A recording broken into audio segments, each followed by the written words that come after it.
Real life, I just want to spend a minute with you today and just update you on where we are as a church and what God is doing. I'm going to talk more about this on Sunday, but I wanted to get this conversation in front of you ASAP because I know that if you knew, you would be praying and you would want to respond to what God is leading us to and what He's really exposing in our hearts right now as a church, as a family.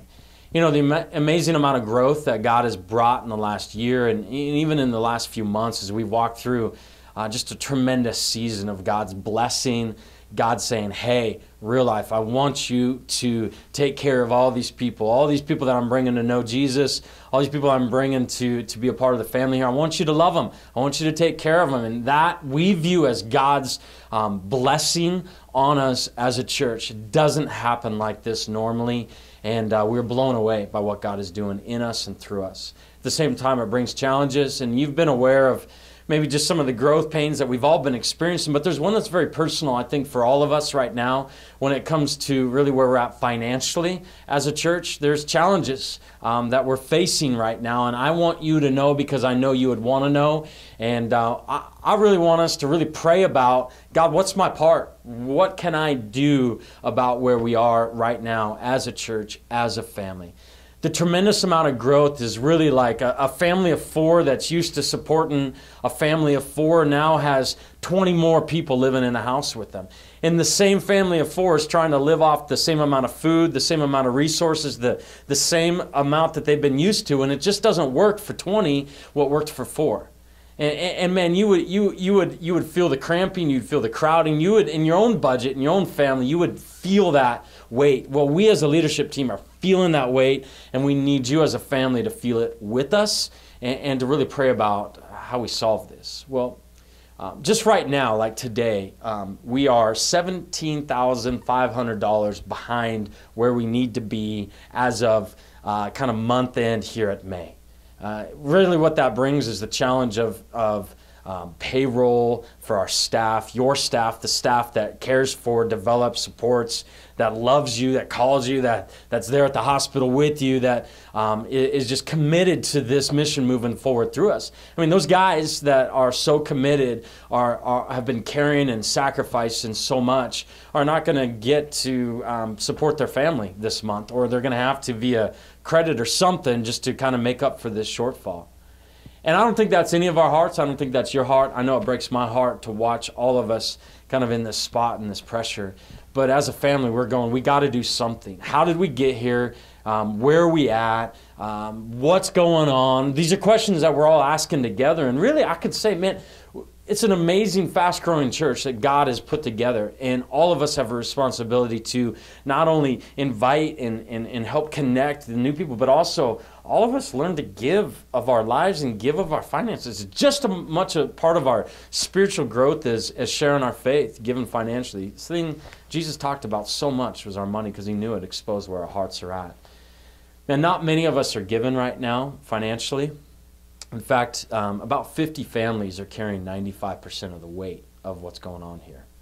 When you look at a church of hundreds, if not thousands of families, that's kind of staggering, really, to see like 8%, 9% of the church carrying the whole weight.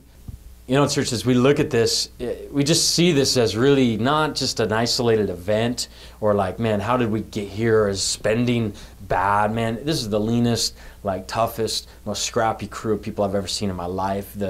The expenses have been scoured over by other churches and people that know way more about this stuff than I do, and wholeheartedly, in unison, across the board. I was on the phone with another church today, and they're saying, man, you guys are understaffed, overworked, underpaid. It's just crazy to see how much God is able to do with so little right now. But really the issue is a long-term systemic problem that we've got to grow as a church. Like, God has brought the numbers, and there's been tremendous growth in the numbers of who God has brought to be a part of the family. But God has also got to mature and bring a health to the people that He's brought. And so just being here really is your first step. It's not the only step that you're ever going to take in your walk with Jesus. And finances are a huge piece of Jesus' leadership in our lives. And we're praying that you would understand that this is going to be a season of growth and health and maturing for all of us as a church. And God wants to do that in your heart, just like he's doing it in my heart and so many other hearts around you. And I'm praying that we would respond to God's leading and his prompting to mature us and to get us more healthy and to grow us kind of in our passion to follow Jesus and trust him with every area of our life. Man, this kind of pressure just brings us to a eyes wide open moment that all of us need to take a look at. And we're just calling you to start with this. Pray. What does God want you to do? I believe God wants to solve all of this challenge and all of this pressure through you. I think so many people have already sacrificed so much for us to get where we are, but I believe there's a new season of sacrifice with a new family of people that are going to need to step up and start to sacrifice in this season. And I believe God is going to speak to you and he's going to call you even to specific amounts. Man, many of us know the biblical standard of 10%, but you're not ready for that. You're going to start with 8% or 5% or whatever, and you're going to start giving it consistently. Whatever that is, I want to just challenge you to evaluate your heart and do that. But even more immediately than that is this immediate need of $17,500. Man, with 900 families right now that are part of this team, if everybody would just say, man, I'll give $25, I'll give $50 just for this immediate need. I'll get on our website tonight, right now. I'll get on my text and I will text in giving to our text giving number. I'll do that right now to help meet this need. I'm praying that God is speaking to you even as I'm talking and saying, man, I haven't been doing my part. Everybody else, or maybe there's been a lot of people that have been doing their part, but I haven't been doing my part. I'm a part of this family. I'm connected. I'm committed. I'm wholeheartedly a part of this mission and this vision with this family here at Real Life, and I need to do my part. And I'm praying that God speaks that to your heart, and I'm praying that God does a miracle. I'm praying that this shortfall gets satisfied by you and I rallying in this season to see God do a miracle through us.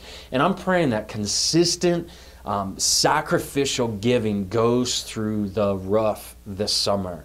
We're going to be talking more about this, but I just want to give you this update right now so that you can understand. I mean, in the next 24 hours, we need to see this $17,000 solved, and I believe it's going to happen through you. And I pray that you would respond immediately, and I pray that God will bless you tremendously as you trust him in this season and trust that the God that can save your soul from hell is the same God that can help you in your finances, even if it doesn't make sense. I mean, if he's strong enough to save us from hell, I think he's strong enough to help us with our finances. And we're trusting him to do that and praying that God would challenge you to trust him as well in your own family. We love you, Real Life. I'm going to talk more on Sunday. We'll see you soon.